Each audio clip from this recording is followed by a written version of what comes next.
you have any weapons in the car or anything like that? Like a gun or anything? I don't have no weapon. I don't even have a gun. Okay. I'm 19 years old. I ain't something. If this is going to cause problems on the truck over there. This is a 19-year-old man caught impersonating a deputy and conducting illegal traffic stops. On January 1st, 2023, the Choctaw Police Department got a complaint of a strange man driving an unmarked car and claiming to be a sheriff. According to the report, the individual stopped at least 2 vehicles in the Choctaw area while dressed in full police uniform, including a duty belt and a ballistic vest. Deputies from the Oklahoma County Sheriff's Office were called to investigate the situation and identify the culprit after a series of complaints. Soon later, 2 police approached the car as part of their investigation. Cause problems on the truck's over there. I'm just going to take out the vest, and I'm from Tennessee. So, why are you wearing the vest? Like I said, I drove from all the way from Tennessee, but I'm not gonna have people call me when I don't even live in the damn state. Okay. Like, it's gonna piss me off. You're a deputy sheriff? Well, I mean, I work at the sheriff's office. Okay. So, I mean, what? Were you a corrections officer for Yeah. the sheriff's office? Okay. Why do you wear a vest outside of the facility? You know, Is this an agency vehicle, or is this your personal vehicle? this is my Kia. Body camera evidence indicated that the cops who first saw Jones were rightly perplexed and distrustful, as off-duty law enforcement officials wearing uniforms in public is unusual.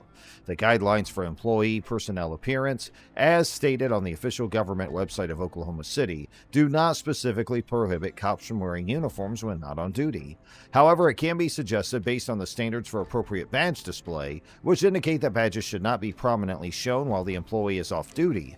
It seems obvious that wearing a uniform as an off-duty police officer would be discouraged as well. Jones was questioned for verification of his claim to be a sheriff, and he falsely stated that his department did not give any documents to validate his position. I understand that. I don't understand what's going on. And you got alcohol in the vehicle. Well, it's not mine. Well, that's beside the point. It's my girlfriend's. But- And I don't drink, so... Well, it doesn't matter. You realize transporting open container, if any of that's opened or partially missing, that it doesn't matter whose it is. If you're in the vehicle with it, you can be arrested for transporting open container. Well, I mean, like I said, it's not... I literally... It's not mine, man. She bought it. She lives up there in Luther. Have you ever heard the phrase of when guys get hemmed up for drugs in their pockets and they say these pants aren't mine? You realize how stupid that is. Okay. But So I'm not let's trying to stop cause- saying I'm it, not all right? I understand. I'm not Okay. trying to cause any problem. I want to go on my way. The cop was watching what was going on when he saw an open bottle of alcohol in Mr. Jones's car. When this was brought to Mr. Jones's attention, he said it wasn't his, but the officer said it didn't matter who owned the alcohol because Mr. Jones would be charged with an open container violation if it was found in his car. After this conversation, the officer was worried about the sheriff's patch on Mr. Jones's bulletproof vest. He stressed that Mr. Jones was neither a sheriff nor had the power to make arrests. Also, the officer said that their drinking habits didn't matter, and he emphasized that carrying an open bottle, no matter who owned it, could get them arrested if it was found in their car.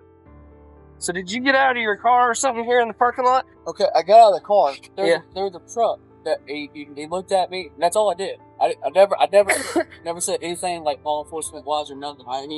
He looked at me and he was laughing. So I just go to his car and I was like, "Did you eat me or something like that?" That's it. And I just walked away. Okay. The second cop on the scene asked Mr. Jones about the person who was said to be in a truck that Mr. Jones had stopped a few minutes earlier. This person would later be very important to the way things turned out. Mr. Jones said that the person had been looking at him, so he went up to the person and asked what was going on. It's important to note that Mr. Jones's version of what happened was very different from what the department heard, which was that Mr. Jones had pulled people over with bright lights. See if he'll give us a contact number for a supervisor at work or something. I'm gonna shut this other door.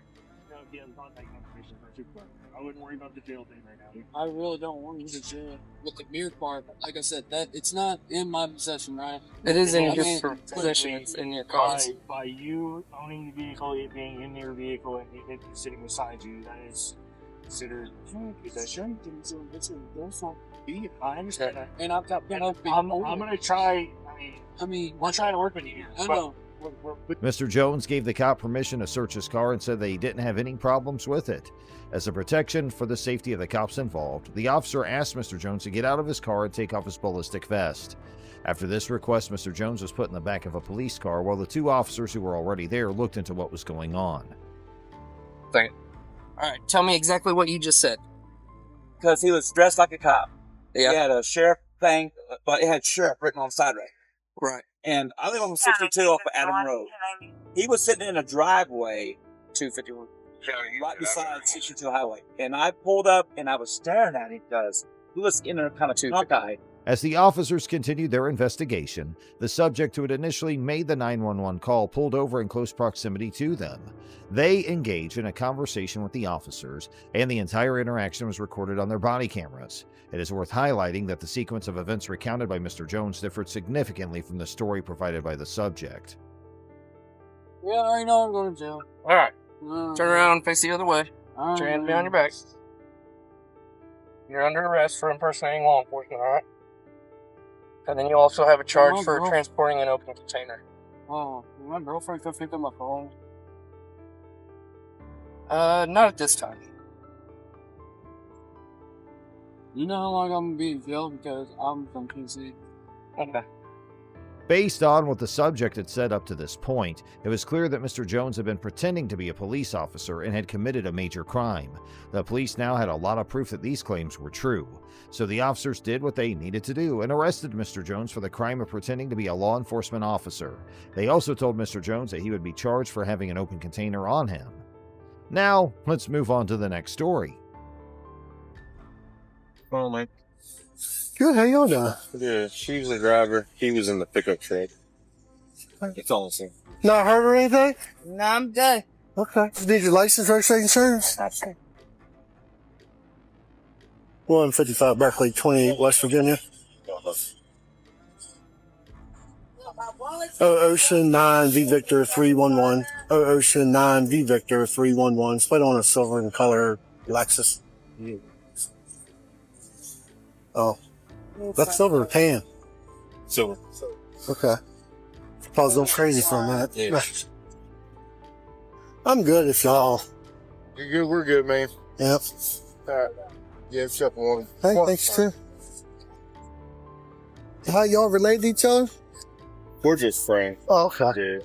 I'm actually driving that truck right there. On January 6, 2023, Deputy William Henderson from the Berkeley County Sheriff's Office was sent to a traffic accident. A woman named Carrie Harmon was driving when she hit a low stone wall and used a concrete block to knock over 3 fence posts, a mailbox, and a bush. As seen on video from Deputy Henderson's body camera, the Berkeley Fire Department was the first to arrive at the scene. Even though Miss Harmon didn't seem hurt, she slurred her words and moved slowly. This wasn't a big deal at the time, but it continued throughout the meeting, as we'll see. The emergency kicking off, however, we did not locate her name attached to any of the CAD.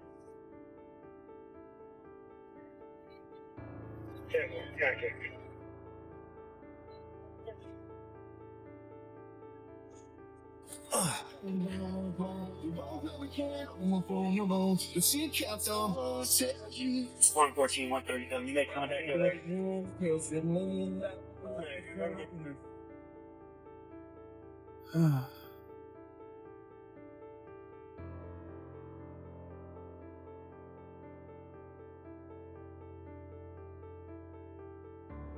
Still, Deputy Henderson asked Miss Harmon if she had a favorite tow truck company.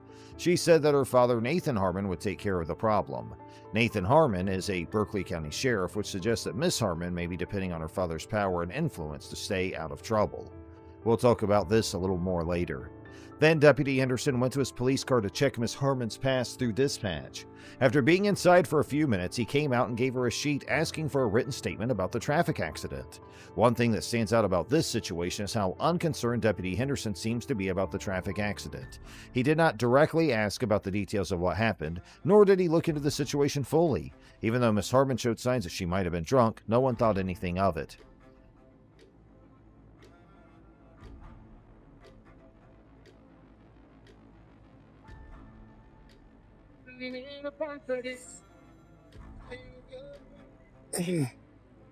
Is your neighbor's home, you think, or? I think she's home. She's a nurse. Okay. I went over there after I got phone 911, Okay. knocking on the door and ringing her doorbell, but I haven't gotten an answer. She's a nurse, I think, in Winchester, Okay. so I don't know if she's... Yeah, I just gotta leave her some information, that's all, so I just I see the vehicle, but Yeah, so. that's the one she like to drive. Okay. Thank you. At this point, Deputy Henderson went to the Berkeley County Sheriff's Office and got a digital camera. Officers often use these cameras to take pictures of accident scenes to go along with the written accounts from patients or witnesses. Deputy Henderson did a good job with many of his duties, but he forgot to find out if Miss Harmon was at fault for the accident or if she was drunk, which were both important parts of the investigation. Continuing with the incident, Deputy Henderson walked up to Miss Harmon's car as she was finishing her written statement. The two talked briefly about what happened. During this talk, Miss Harmon made a claim that a deer might have been involved. She said she either veered into the wall while trying to miss the deer or hit the deer on the right side of her car. This should have hit me. I'm telling you. For it to look like that, it's gotta hit me. I saw them up on the right hand side, and I'm like, oh no. It's either swerve or you hit it. Oh, man. Feel like stuff because you got open shoes on.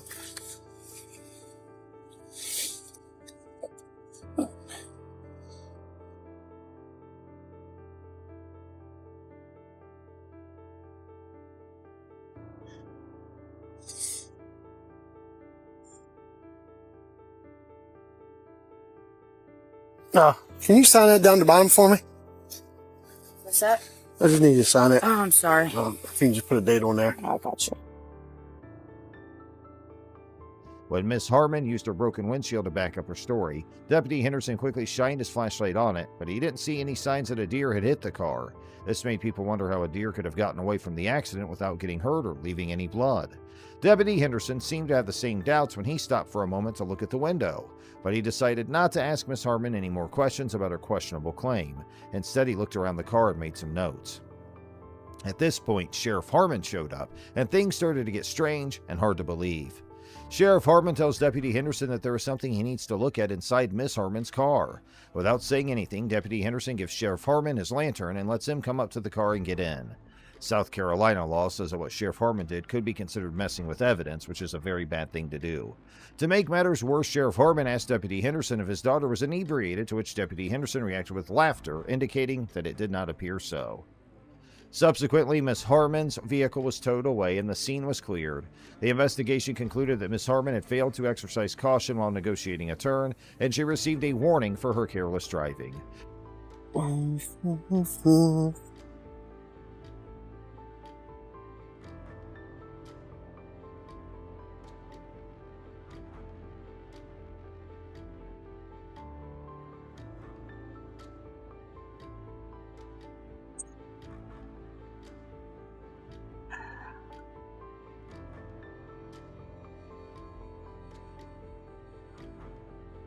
However, the situation took a concerning turn when portions of a Snapchat video shared on Facebook showed Miss Harmon expressing gratitude for her father's presence at the scene, implying that Sheriff Harmon may have intervened in the investigation to protect his daughter from the consequences of driving under the influence. In response to these suspicions, Sheriff Harmon issued a statement a few days later, claiming that he responded to the scene purely to ensure his daughter's well-being and denying any interference or direction given to the investigating officer. The official report released by Deputy Henderson did not indicate any suspicions of drug or alcohol use, and Ms. Harmon's driver condition was deemed normal without any effort to confirm her fitness to drive.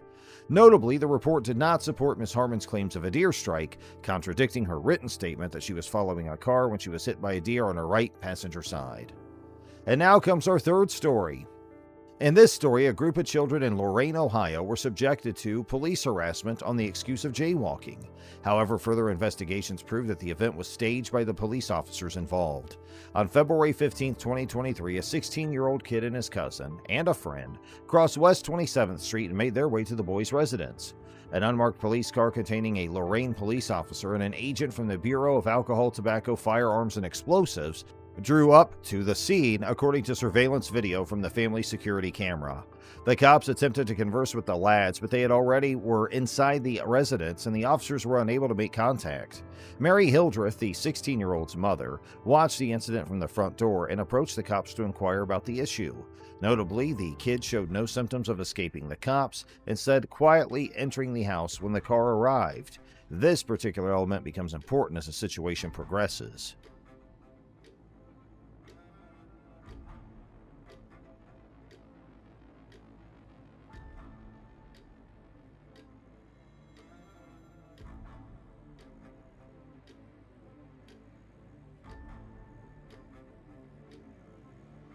The cameras get a clear picture of the cops coming and of Miss Hildreth's first talk with one of them.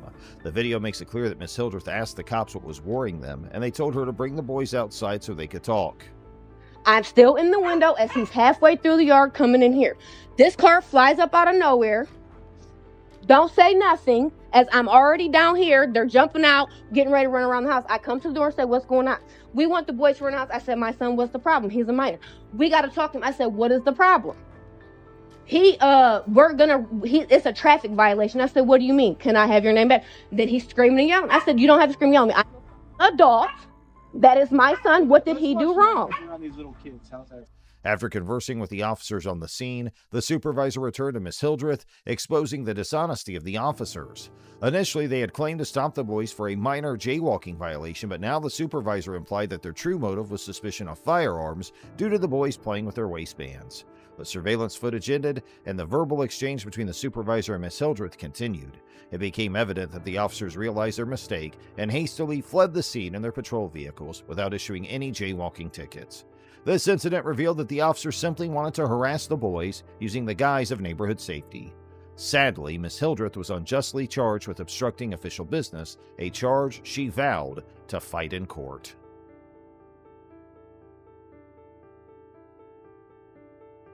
On June 4th, 2021, 3 Locust Grove police officers in Henry County approached YouTuber Hellcat Infamous, suspecting him of loitering and potential involvement in drug-related activities at a gas station.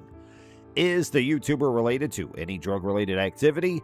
Let's watch the video further and see what happens.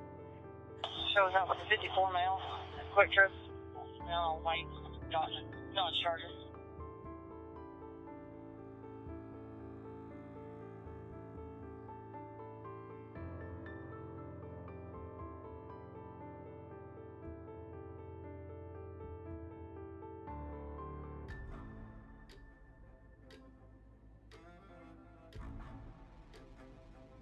Deputy Nicole Colleen Pitts led her colleagues to approach and interrogate the YouTuber about his activities.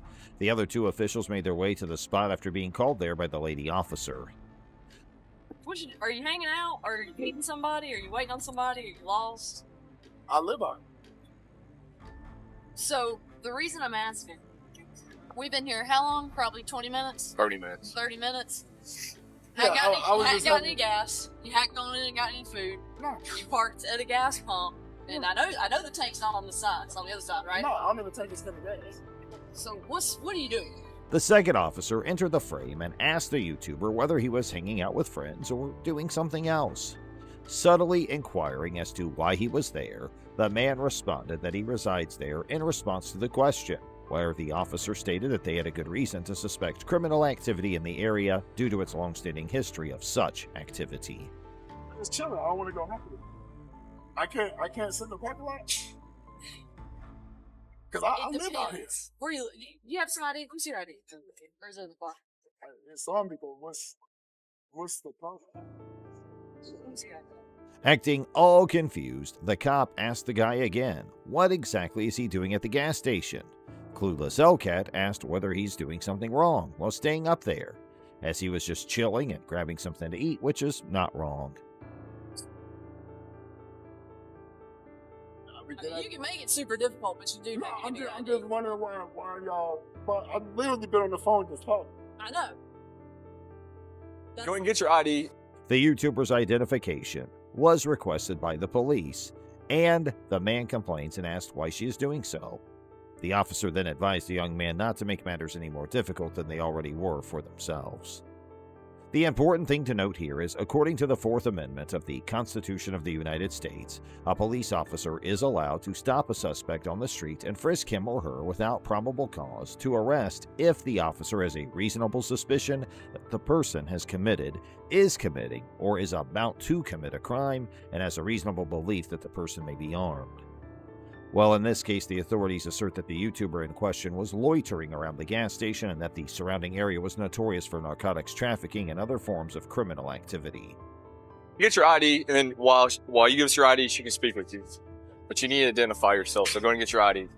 So right now, what it falls under is loitering. Loitering? Yes. Yes. Because, if you were, getting gas, waiting on somebody, if you were doing anything other than just kind of, hanging out, it wouldn't be an issue. Well, I'm sitting on the phone. We know. This area is known for narcotic activity. It's known for criminal activity. The other officer barged in and asked for the man's ID and said that he is needed to be identified, where the lady officer comes and talks about why he's waiting there so long, as the area is quite popular for narcotics activity, and that's why they're asking for the man's identification. The man claimed he lives out here, where the cop says he believed him but still asked for the ID. Because, you know, everybody... I've never been like listen, I know a lot of detectives. If you notice the folks that come, they get their gas and they go. Yeah,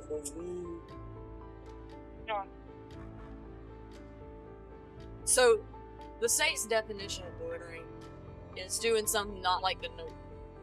Hanging out at the gas pump, not like the no.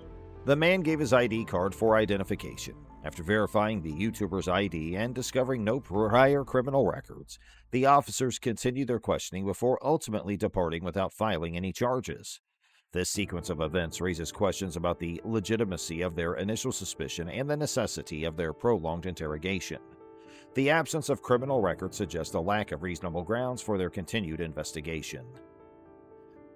That would add to it, but you didn't, so it makes it a little lot better. You get what I'm saying? But I literally come here all the time. I live here. That's what I'm trying to tell you. Yeah, that's fine, That's but you fine. can't just... If you're not doing any business, if you're not getting gas, you're not going to I get was food. actually finna go in there. I just had a phone conversation. Well, that's cool, but now that we've had this communication, it's what they call dispelling the alarm. Now that we're able to figure out, okay, this guy doesn't have any issues or anything like that. Now, the lady cop is trying to make the man understand that she came to question due to suspicion, but the man didn't run away after seeing the cop, and that's a green flag that he didn't do anything, to which the man got furious and asked, why would he even run when he's done nothing wrong? To which she replied that it looked better. She was trying to explain why she came in the first place, but her explanation was kind of dumb and baseless. Where the other cop comes in and tried to save the conversation but failed miserably, as the YouTuber claims that he lives nearby and there's nothing wrong with calling on a gas station and talking for a half hour. To which the cop replied that now that we are dispelling the alarm, as they had the conversation with the YouTuber and nothing is wrong here. We could be by our merry way. But we never met you a day in our life. I've never met you. I've never gotten She's out. never met you. He's never met you. So we're just doing our jobs, what we're getting paid to do. Go ahead.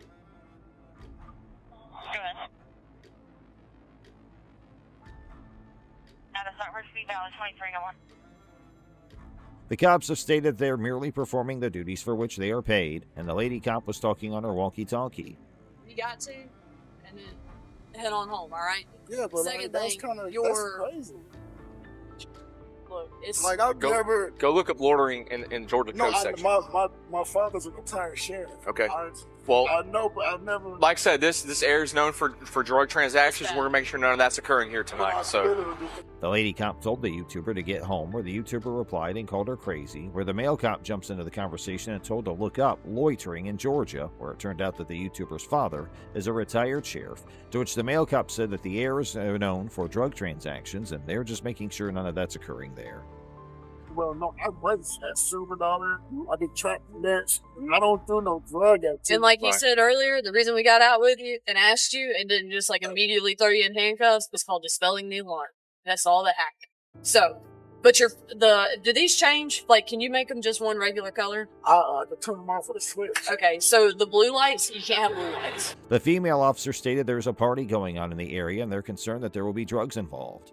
Because of this, they approached the YouTuber and asked him about it. However, the situation is completely different than what the officer stated, as there are many people in the gas station, but the police only had suspicions about the YouTuber, possibly because of his race. And they requested the YouTuber to change the color of his car's light, questioning why the blue color light is on rather than the standard one. and you definitely should. Then you should definitely understand our job. Then you should understand. If you say all these things, and if you're in the profession, you would understand why we're doing our job. That's why I had no problem. Right. And we definitely appreciate the cooperation. No, it's not random. We sat there for a while. The YouTuber tried to explain his point of view, stating that his father's a retired sheriff and he won't do things like that, to which the cop tried to explain himself, stating that the YouTuber should understand where the police are coming from.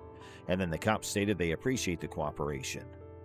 The policeman tried to explain they saw a guy coming towards the YouTuber and thought it could be drug-related, that's why they intervened, but the YouTuber replied the car he's driving, the guy complimented the car and nothing else. nefarious going on. Now we're gonna be about our way. Because that now, if we thought something nefarious was going on, then we'd be going a whole different direction. You understand? But we have to dispel alarm, make sure nothing nefarious is going on. You understand that? The officers state that they'll be on their way after conversing with the YouTuber. They explain that if they had suspected any suspicious or illegal activities, their approach would have been different. However, their intention was to dispel any concerns and ensure that no nefarious actions were taking place. They encouraged the YouTuber to familiarize themselves with the relevant code section, specifically mentioning loitering, spelled it out, and recommended looking it up for further information. Look it up. Deputy Nicole Pitts, who was one of the cops that was involved in the event, was made to face the consequences of her actions by having her employment with the Locust Grove Police Department terminated. The particular factors that led to her being fired are being kept a secret for time being. During the course of a phone call, Chief of Police Derek Austin verified the accuracy of this information.